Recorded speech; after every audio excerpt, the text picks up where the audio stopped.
23শে ফেব্রুয়ারি রাজ্য জুড়ে পালিত হলো প্রাণী সম্পদ বিকাশ দিবস। মূলত প্রাণীর স্বাস্থ্য ও প্রাণীর বিকাশে গুরুত্ব নিয়ে প্রাণী পালকদের পরামর্শ দেন প্রাণী সম্পদ বিকাশ দপ্তরের আধিকারিকরা।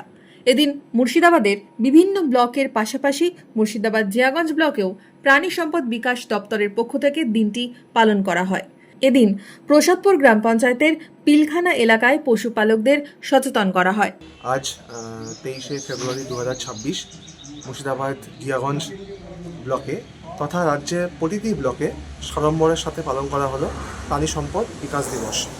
এই অনুষ্ঠানের মূল উদ্দেশ্য হলো সমস্ত প্রাণীপালকদের প্রাণীর স্বাস্থ্য ও প্রাণীর বিকাশের যে গুরুত্ব সেটা সম্বন্ধে বোঝানো ও তারা কীভাবে প্রাণী পালন করবে সেটা সম্বন্ধে যথোপযুক্ত সাহায্য করা। এদিন অনুষ্ঠানে জেলা ও ব্লকের প্রাণী সম্পদ বিকাশ দপ্তরের আধিকারিকরা উপস্থিত ছিলেন।